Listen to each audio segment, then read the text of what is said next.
Queridos irmãos, caríssimos irmãos e irmãs, peço que tenha paciência, né? O padre fala bastante, mas hoje é dia da nossa mãe, né?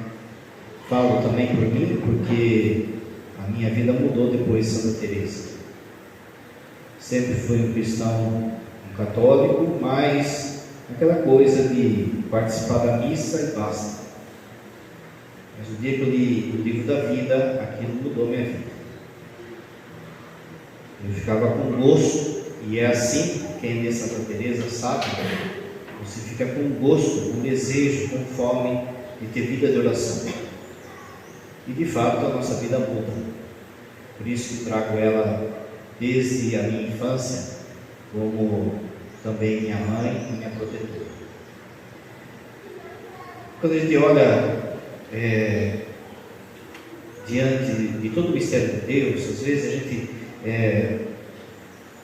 precisa voltar no fundamental, né? E o fundamental é por que Deus nos criou? Deus nos criou para sermos felizes. Essa felicidade é Ele, vai dizer o catecismo. Já no primeiro parágrafo vai dizer isso. Que não é que Deus é feliz, Ele é a felicidade, de forma que ninguém pode ser feliz se não fora dele. Se fora dele não dá para ser feliz. Ele é feliz em si mesmo, ele se basta. Ele não precisava ter criado nada, muito menos a gente. Mas o fato dele nos chamar a felicidade, que é ele, é porque ele nos ama, é um fruto do seu amor. Então nós somos chamados a participar da felicidade, e todo homem tem um desejo de felicidade, né? Isso aí já está lá em Agostinho já. Há um desejo de todas as pessoas em buscar a felicidade, mas diferente do que o mundo prega, buscando felicidade nas coisas, nós sabemos que a felicidade é Deus. Mas para viver essa felicidade, não basta simplesmente a gente falar, dizer ou pensar nessa felicidade que é Deus. É preciso entrar em comunhão com Ele. Se Ele é felicidade, Ele nos fez para a felicidade. Para que eu seja feliz, não basta eu saber disso, é preciso que eu entre em comunhão com Ele. Então nós somos chamados a comunhão com Deus, que vai se dar de modo perfeito, de modo pleno no céu. Essa será a nossa grande realização. Essa comunhão será de tal forma que nós seremos semelhantes a Ele. Isso aí está lá em Carta aos Coríntios, está lá em Santo Irineu, o processo de teoses, que fala na teologia, de divinização. Nós seremos envolvidos pelo amor e pela felicidade de Deus. Quando chegarmos no céu, o modo como a gente vai amar a Deus não é com o nosso modo. O nosso modo, ele é limitado. Ele é, por mais que seja um santão aí, é porteiro ainda. Não basta diante de quem Deus é. Para que a gente também aguente a beleza e a santidade de Deus, Ele vai precisar nos revestir dele. E aí a gente vai amar a Deus como Ele se ama. A gente vai amar as pessoas como Deus ama elas. E a gente vai se amar como Deus nos ama. É outro naipe de amor. Para que a gente se revista dele, é necessário que a gente entre em comunhão. O processo de santidade já é a comunhão aqui. Uma santa como Santa Teresa já chega nesse grau de comunhão com Ele aqui. É lógico, mesmo esses altos graus de santidade, como Teresa, como Padre Pio, como Teresinha, como tantos santos de sétima morada, mesmo assim ainda é muito pouco perto do que vai ser lá. Seremos revestidos por Ele. Basicamente, nós somos chamados à comunhão. Se você pegar, por exemplo, o que é o matrimônio, é isso. É já entrar em comunhão com uma pessoa, simbolizando essa comunhão lá em cima. um sendo instrumento do outro para chegar na comunhão lá de cima. Os sacerdotes também. A comunhão com a nossa esposa, que é a igreja, de tal forma que a gente vai se santificando e já entrando nesse mistério de doação e de comunhão, que é o mistério de Deus. Quando você pega no texto bíblico, e você viu na segunda leitura falando, quando você pega no texto bíblico, essa comunhão, ela é simbolizada por um lugar do nosso corpo, que é o coração. Aqui na Bíblia, é bom a gente fazer a distinção que na Bíblia, o coração não tem o mesmo significado que para nós.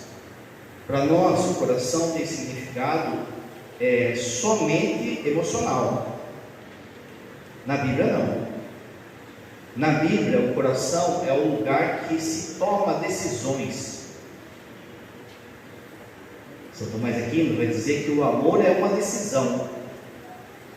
O amor está na vontade, vai dizer São Tomás. Então, o coração é o lugar em que você toma a decisão de amar a Deus, de entrar em comunhão com Ele. E aqui passa pelo sentimento, mas não basta o sentimento. Nesse caminho de purificação, de comunhão, está lá, por exemplo, de Santa Teresa, o livro das Moradas, falando que, olha, as emoções, os sentimentos são só como se fossem docinhos. É aquilo que Deus opera em nós, mas não é Ele ainda. Porém, no texto bíblico, o coração é o lugar que se toma essa decisão de amar a Deus. Quando você pega o Antigo Testamento, você vê que o povo meio que traiu essa vocação. Chega lá no livro de Ezequiel e Deus olha para o coração do povo e vê que o coração do povo, e principalmente dos sacerdotes, estavam de pedra. E Deus faz uma promessa: dar-vos-ei um novo coração. Coração de carne, coração vivo, um coração que vai ensinar a amar, a entrar em comunhão. Essa profecia se realiza na pessoa de Jesus. O coração de Jesus, ele é o lugar, vai dizer o Papa Pio XII, ele escreve um documento, uma encíclica sobre o coração de Jesus. O coração de Jesus é um lugar palpável, concreto, visível, que Deus nos ama. O coração de Jesus não é algo metafórico, é algo onde Ele tomou a decisão, é o lugar onde Ele tomou a decisão de se entregar por nós, de dar a vida por nós, de forma que ninguém consegue ir para o céu se não amar esse coração de Jesus. Porque é dali que brota tudo. Quando a gente reza lá a ladainha do coração de Jesus, você vai lembrar um monte de coisas que fala lá sobre o coração de Jesus. E uma das coisas fala que é fonte de toda graça, tesouro de santidade. É ali, aprendendo a amar o coração de Jesus, que a gente vai ter um coração semelhante ao dele. Ninguém vai para o céu se não amar o coração de Jesus, se não aprender a amar o coração de Jesus. E aqui o padre não está falando de fita, de apostolado. Isso aí foi algo dado à igreja, mas no século XIX. O amor ao coração de Jesus já aparece lá como São João reclinando a sua cabeça no coração dele. Mas, em modo especial, esse lugar do coração de Jesus, do amor de Deus por nós, que é o coração de Jesus, ele se mostrou, ele rasgou, ele explicitou esse amor por nós na cruz.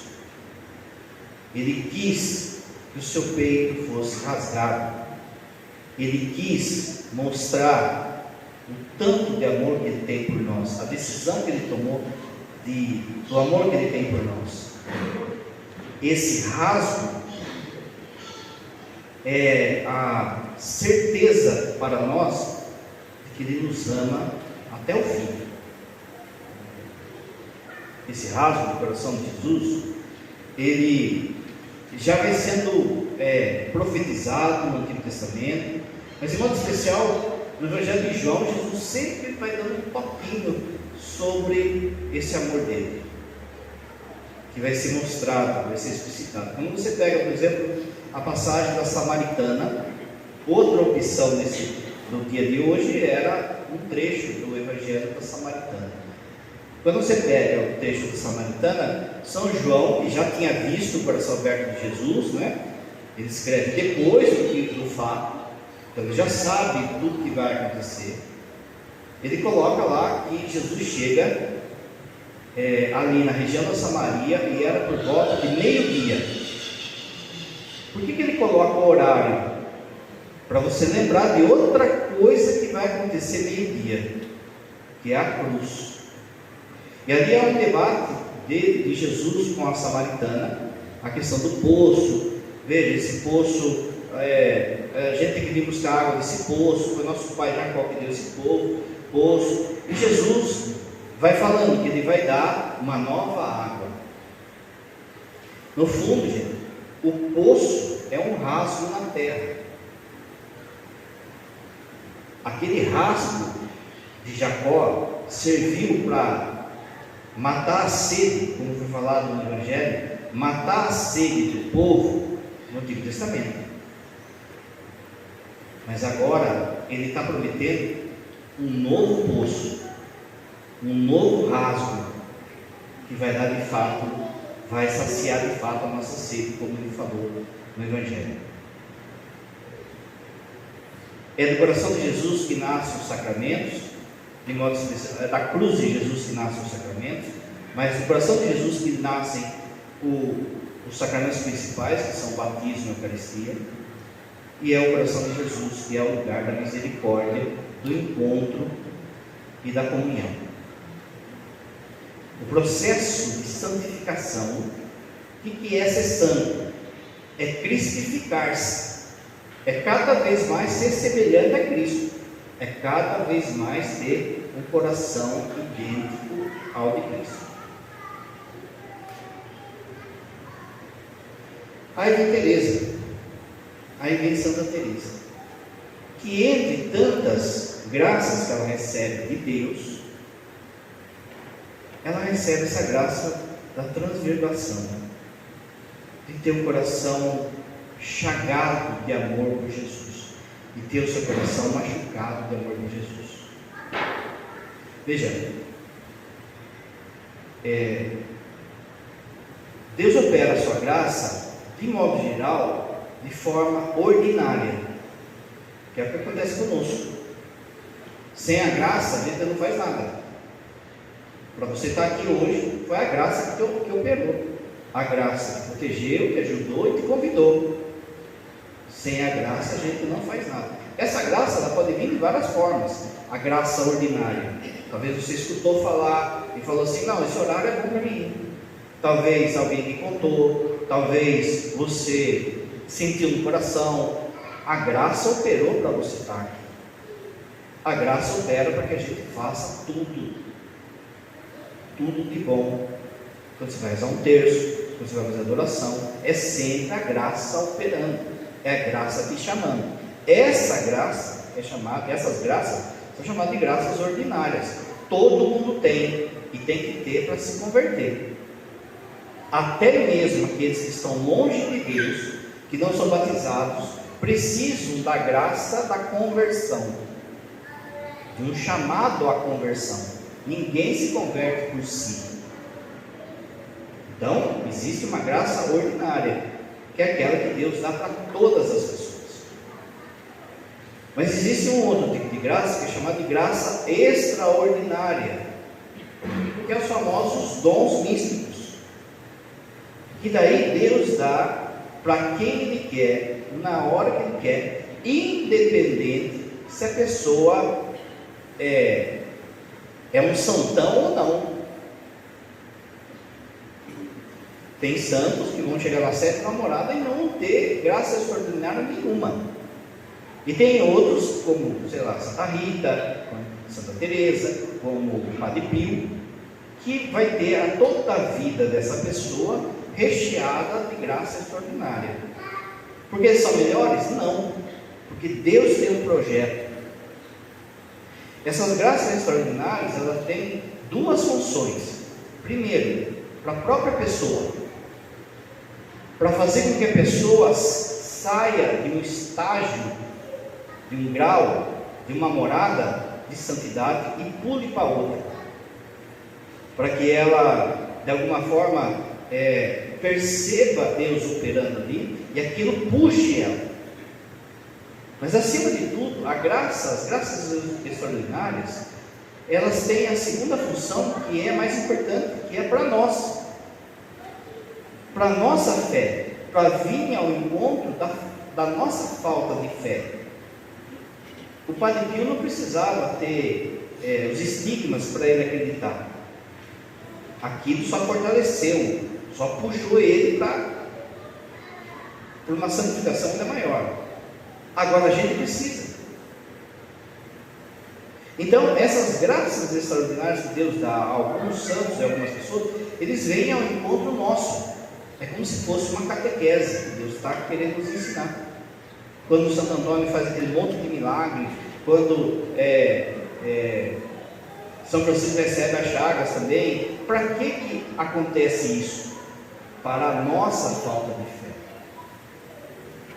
E aqui vem esse fenômeno, então, em Teresa, que é esse coração chagado, machucado por Jesus, por amor a Jesus, um coração que é trocado com o de Jesus.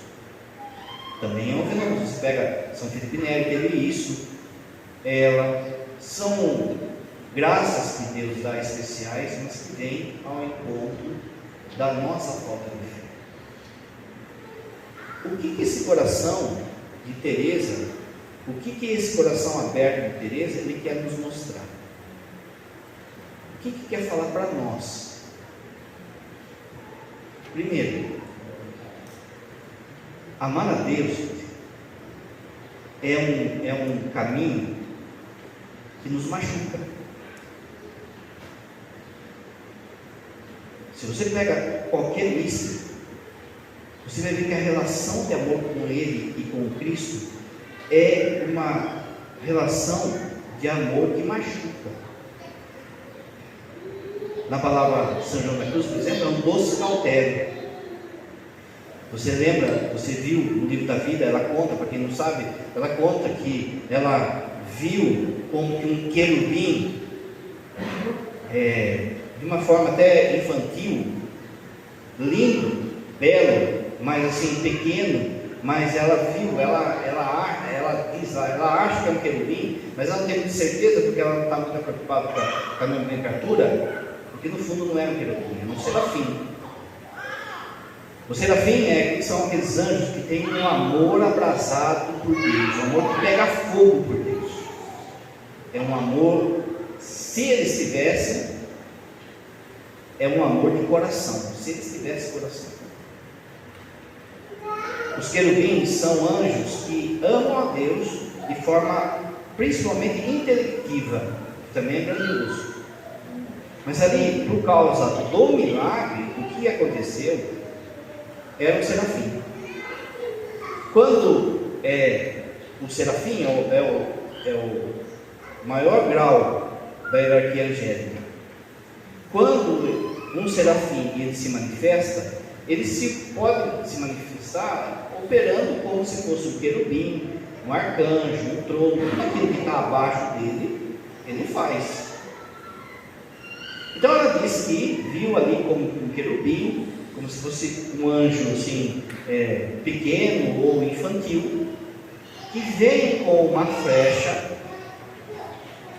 com a ponta da flecha de ouro e meio que pegando fogo. E esse anjo vinha e dava no coração dela, machucava o coração dela e tirava. Machucava, fincava e tirava. Veja, uma flecha você sabe o que é, aquele formato de triângulo.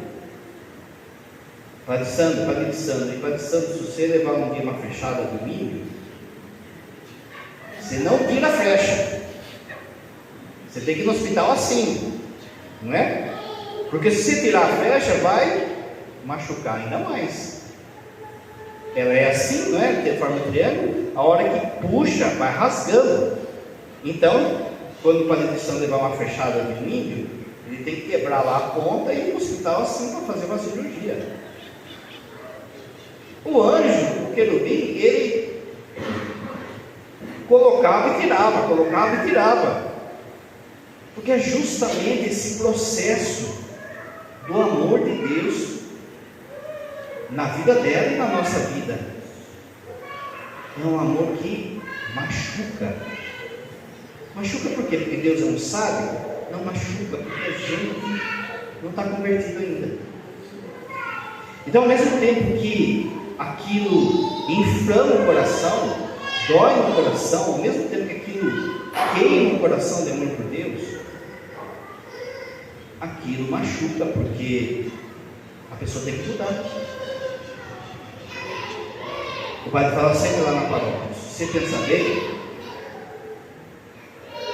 seguir a Jesus, seguir de verdade Jesus, quando você se decide a seguir de fato Jesus, você vai começar a perder. Você vai ter que perder os seus hábitos, vai ter que perder algumas amizades, vai ter que perder oportunidade de emprego, vai ter que perder relacionamentos que não te levam a Deus.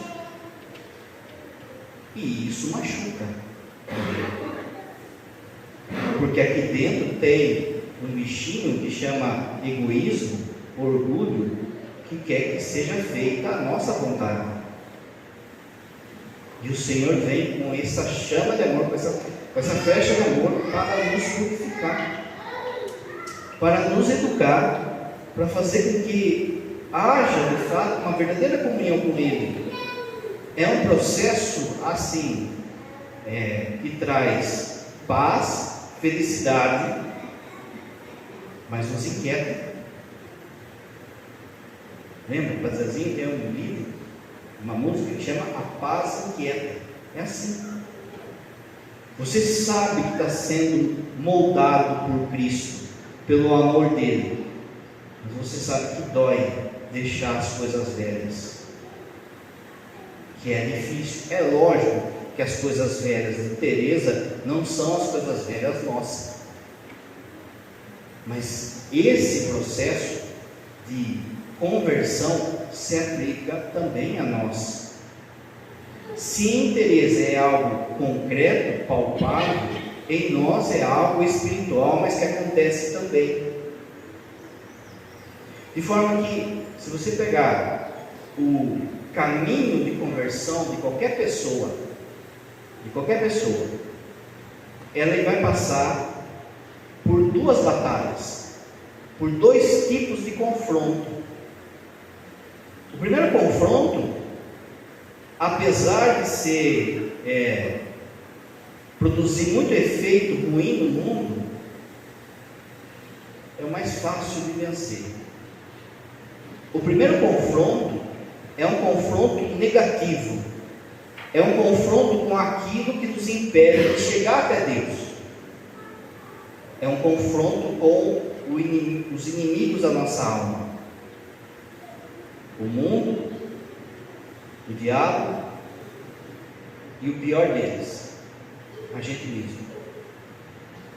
É uma luta com você, é uma luta com o mundo, é uma luta com o diabo, para que você entenda o amor de Deus, para que você busque o amor de Deus. É uma luta. Você lembra São Paulo falando? Há uma briga no meu coração. E desses inimigos que o padre falou, o pior ainda é a gente mesmo, porque a gente se sabota.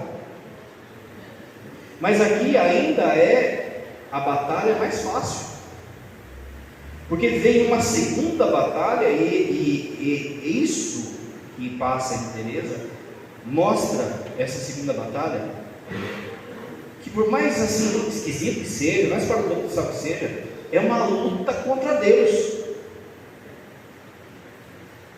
O próprio Deus nos desafia para que a gente saia da meninice, saia da infantilidade espiritual. Então é preciso que Deus nos desafie, que a gente lute contra Deus de alguma forma. Você vai entender. Você vai lembrar quando Jacó, ele luta com um anjo, fica a noite inteira lá lutando com um anjo. Mas se você pega o texto, tem hora que fala que é o anjo, tem hora que fala que é Deus, é um negócio meio... Porque é essa luta, é uma luta positiva. Deus quer se deixar lutar conosco. Quando chega amanhã, no texto de Jacó, o anjo mostra o seu poder. O anjo pega e parou a briga. Com a ponta do dedinho ele vai lá e pá, machuca a coxa de Jacó. É tipo assim, o pai, sabe o pai que está brincando de lutinha com o filho? Ele está brincando de lutinha ali. O pai está controlando o seu poder. Se o moleque ficar irritado e vir com tudo, o pai pega assim no braço do moleque e só dá um apertão assim. Para, nós estamos brincando. Eu estou segurando a minha força. Deus nos provoca assim. Como? Por isso que Ele pede para você, por exemplo, ser perseverante na oração. É uma luta com Deus. Para que isso? Para que você cresça. Você, pai e mãe, vai ensinar o seu filho a andar. Quando eu ensinar o seu filho a andar, às vezes estava lá dando aqueles primeiros passinhos. O que você fazia? Você colocava um brinquedo ou a ponta da vassoura e puxava ele, ou colocava o brinquedo perto dele. Quando aquela criança estava chegando perto do brinquedo, o pai com a mãe pega o brinquedo e puxa para frente. Aí quando está chegando, eu puxo para frente. Meu, que sacanagem. Não, está ensinando, está puxando. E assim Deus faz conosco. Só que dói. A criança que está vendo ali, ela pensa: meu, o que o meu pai está fazendo comigo? Quando o pai com a mãe leva a criança lá para tomar vacina, injeção, ele está pensando assim: meu, o que o meu pai está fazendo comigo? Repara, que machuca. É uma briga agora positiva, que tem muito mais efeito na nossa alma, mas que muita gente desiste. E aí não traz o fruto de crescimento. Quando a gente está no começo dessa vida espiritual, Deus nos enche de docinho, gente, para você entender. Deus enche a gente de docinho. Você vai rezar, você chora, você sente, você pede a graça, Deus te dá, você percebe a presença de Deus, mas isso não é Deus ainda. Isso é o que Ele faz, isso é docinho. Chega uma hora que Ele vai falar assim: parou, eu quero que você cresça, eu quero que você suba um degrau. No segundo degrau não tem mais docinho, tem Ele. Então eu não vou rezar porque eu sinto, não vou rezar porque a graça veio, eu vou rezar porque é Ele, só isso. Porque é Ele. Veja que é uma luta positiva para crescer. O demônio, por sua vez, inverte na nossa cabecinha e começa a falar assim: está vendo? Você está perdendo a fé. Antigamente você rezava e você chorava, você, sei lá, caía do espírito, sei lá, agora está aí se arrastando. Quem foi que falou que a fé, quando falando na fé, o amor a Deus é emoção? É uma decisão. Olha que Deus faz, olha quanto tempo durou a luta, essa luta espiritual, essa flecha na vida de Santa Mônica. Durou 30 anos. Deus podia ter dado a graça de Mônica, aquilo que Santa Mônica pedia. Deus podia ter dado para ela a graça da conversão de Agostinho no primeiro dia, quando ela começou a rezar. Mas por que não deu no primeiro dia? Porque Mônica não estava pronta, não era Agostinho, Mônica não estava pronta. Nos machuca. Vem de fato essa luta com Deus que espera que você, olha o que o texto falou semana passada, pedir e recebereis durante a semana, pedir e recebereis, bater, abrir os cruzar, sendo perseverante na oração. É isso, é essa luta positiva. Agora, quando você olha para o nosso povo, o pecado que as pessoas mais confessam,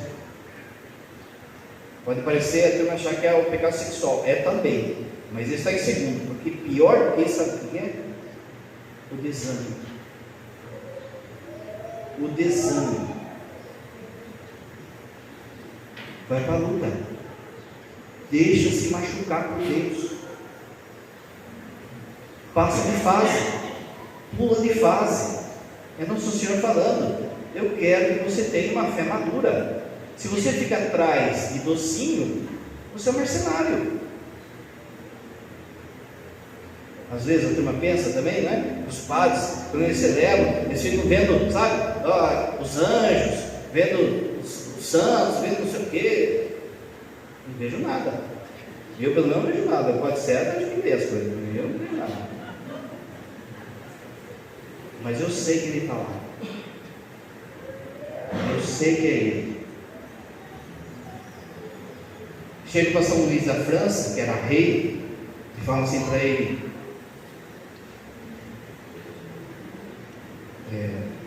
nosso rei, o menino Jesus está aparecendo lá no convento, na hóstia. Nós vamos lá tudo ver. O senhor não vai? Qual é a resposta? Eu não preciso. Eu sei que ele está lá. São João da Cruz vai dizer assim: eu seria um desgraçado se eu precisasse de sinais para ter fé. Na sua bondade, Deus dá sinais para nós. Na sua bondade. Mas você, numa missa de Santa Teresa, terça-feira, 5 horas da tarde, a princípio, você já não está mais nesse estágio. Deus já está te chamando para mais. Para ser machucado por Ele. Para se deixar ser machucado por Ele. E aí, gente, né? Não é fácil. Porque pode ser secura espiritual, injustiça, provação, enfermidade, não sei o que é. Mas é aí que Deus se chama a comunhão comigo. Quando Santa Teresa passa por isso, repara que o que brota? Se você passou por essa fase, brota um profundo amor a Deus, desejo de comunhão e um desejo que todo mundo chegue nessa comunhão. Então começa esse desgaste dela de se doar, de fundar os conventos, já estava falando, mas né, de ainda mais, de fazer mais e tudo, e de tudo ainda que é feito, o santo sempre chega à conclusão que não é nada. Perto do amor de Deus, perto do que eu passei, perto, não é nada que eu estou fazendo. Aqui vale outra coisa que é uma mentira do diabo nos nossos dias. Como o mundo já está na mão do capiroto, né? Já está na mão do sem sombra, já. O mundo, veja, da porta para fora, não é o Evangelho, é ou não é? Você olha às vezes para as pessoas, os seus parentes, e fala assim: mas tá bom, o que eu faço? Né? Mas só que veja, você está se comparando com quem não faz nada. Se você fosse um engenheiro, você ia se comparar com os engenheiros que fizeram ponte errada? Você ia falar o cara que fez o prédio que caiu? Não, eu tenho que me espelhar, eu tenho que olhar para aqueles que fizeram direito, que fizeram certo. Então, quando você vê isso na vida espiritual, você tem que olhar para quem? Os seus parentes? Que não quer nada com nada? Os seus amigos? Não, você tem que olhar para a obra pronta, que são os santos. Você sabe como está a sua vida espiritual, você sabe como está a sua vida de oração, não é? Está igual de Santa Teresa, é? Não é? Só que não, né? Quando você olha, por exemplo, olhando sua vida espiritual, olhando essa nhaca que tem para rezar, essa preguiça que tem para rezar, essa reclamação, quando você olha para isso, e depois olha para a Teresa, e olha para o Padre Pio, e olha para João Paulo II, e olha para nós padres olhando para o Cura d'Ars, o mínimo de conclusão que você tem que tirar é: quem sou eu na fila do pão? Né? Não está bom o que você faz. Não está bom. Enquanto você, de fato, não for santa, não está bom. Pergunta para Teresa, depois que ela passou por isso, depois que ela teve essa experiência, pergunta para ela se ela achava que estava bom. Não está bom, gente. A gente não está se desgastando quando que esse santo de devoção que a gente tem se desgastar. Olha o amor que Santa Teresa teve pela igreja. Ela deixou se consumir pela igreja. Ela termina falando: eu sou filha da igreja. Um caminho de oração. E olha, isso é para nós padres. A gente precisa de vocês rezando e se gastando por nós, não só em ativismo, em fazer coisas que precisa, mas mais do que isso, em rezar pelos padres, rezar pelas vocações, se sacrificar pelos padres, pelas vocações, pela nossa igreja, pela diocese e pela sua família. É a sua santidade que vai converter eles. Não fique esperando eles, é a sua santidade que vai salvar eles. Para terminar, no Antigo Testamento, Deus chega uma hora e fala para Moisés: vou acabar com esse povo. Esse povo não obedece, esse povo não é cabeça dura. Moisés fala assim: se eu achei graça dentro de ti, preserva o meu povo. Esther, depois, você lembra do dia da participação? Esther vai falar a mesma coisa. Qual é a resposta de Deus? Por causa de você, eu não vou acabar com eles. As outras irmãs que estavam lá com Teresa e que vieram depois, talvez tenham, mas não sei não chegaram no nível dela. É ou não é? Só se tiver uma escondidinha aí, eu não estou esperando. Mas o fato dela ter chego puxou todas elas, todas as que estavam convivendo com ela e as que vieram depois. É a sua santidade, é o seu amor a Deus, é a sua comunhão com Deus que vai salvar quem está. Tem pressa? Não? Fiquemos em pé, demos a Deus nossas vidas.